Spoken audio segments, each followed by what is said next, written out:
In this moment, we face a choice between two very different visions for our nation. One focused on the future, the other focused on the past. And we in this room are fighting for the future. A future with affordable health care, affordable child care, and paid leave. And we fight for a future with equal pay for women, because we know when we lift up the economic status of women, we lift up the economic status of children, of families, and all of society benefits. We here work for a future where every person has the opportunity not just to get by, but to get ahead, to build a business, to own a home, and to build intergenerational wealth. We here see a future where we bring down the cost of living for hardworking Americans, which is why we are fighting to ban more of those hidden fees and surprise late charges that banks and other companies use to pad their profits, to take on corporate landlords and cap rent increases, and take on big pharma and cap the cost of prescription drugs for all Americans. All of this to say, we are working to build up, not tear down, and to build up America's families and America's middle class. Because we know when our middle class is strong, America is strong.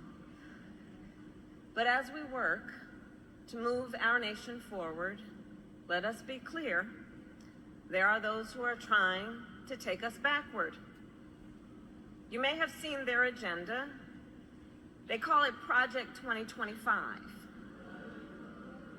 Right. And it is a 900-page agenda of extremism. Project 2025 would raise taxes on middle-class families and cut taxes for billionaires, eliminate the Department of Education, and end programs like Head Start, which of course would take away preschool from hundreds of thousands of our children. All of this to build on what Donald Trump did in his first term. When he was president, he gave tax breaks to billionaires and big corporations. He tried to cut Social Security and Medicare every single year. And he and his allies have tried more than 60 times to end the Affordable Care Act, and to take us back to a time when insurance companies had the power to deny people with pre-existing conditions. Remember what that was? Denying children with asthma, breast cancer survivors, grandparents with diabetes. And you know, America has tried these failed policies before, and we are not going back. We are not going back. We all here remember what those 4 years were like. And today, we were given yet another reminder. This afternoon,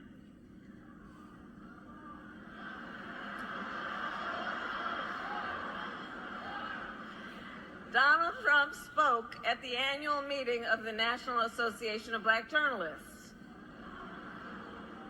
And it was the same old show.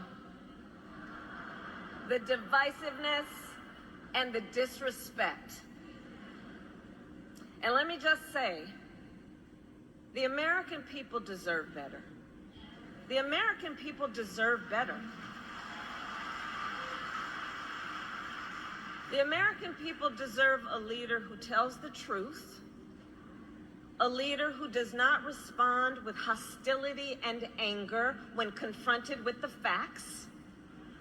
We deserve a leader who understands that our differences do not divide us. They are an essential source of our strength. So I say to Sigma Gamma Rho Sorority Incorporated, ours is a fight for the future. And it is a fight for freedom. Across our nation, we are witnessing a full-on attack on hard-fought, hard-won fundamental freedoms and rights.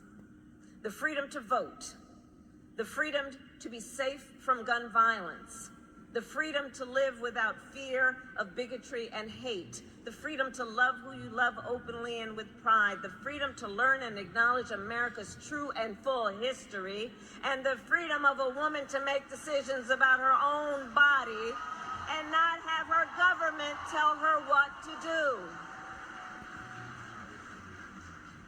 A fight for our most fundamental freedoms. And to this room of leaders, I say, bring it on. Bring it on, those who would dare to attack these fundamental freedoms. Because we here, we love our country. We love our country. And I believe it is the highest form of patriotism to fight for the ideals of our country. So we, who believe in the sacred freedom to vote, will finally pass the John Lewis Voting Rights Act and the Freedom to Vote Act. We, who believe that every person should be free from gun violence, will finally pass universal background checks, red flag laws, and an assault weapons ban. And we, who believe in reproductive freedom, will fight for a woman's right to choose, because we know one does not have to abandon their faith or deeply held beliefs to agree the government should not be telling her what to do. Because we know faith and freedom can coexist. And understand, when he was president, Donald Trump handpicked 3 members of the United States Supreme Court, the court of Thurgood and RBG, because he intended for them to overturn the protections of Roe v. Wade. And as he intended, they did. And now, in the South, where the majority of black women live, every state except for Virginia has an abortion ban. Many with no exception even for rape and incest. And now he intends to pass a nationwide abortion ban, to ban access to fundamental health care in every state. But I will not let that happen. I promise you, when I am President of the United States, and when Congress passes a law to restore reproductive freedoms, I will sign it into law.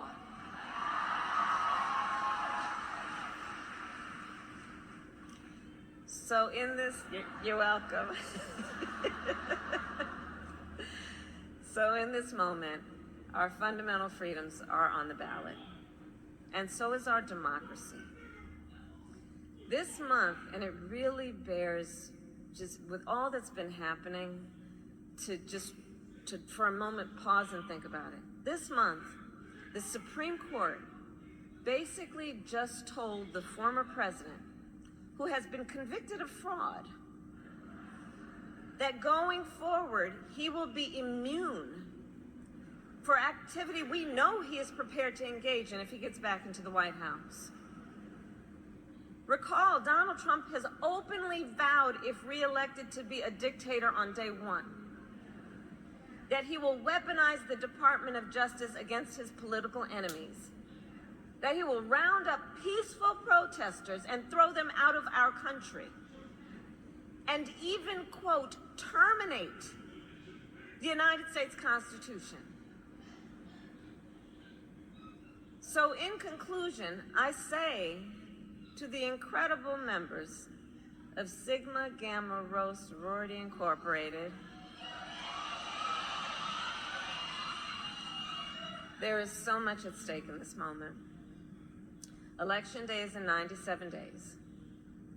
And in this moment, once again, our nation is counting on you to energize, to organize, and to mobilize, to register folks to vote and get them to the polls.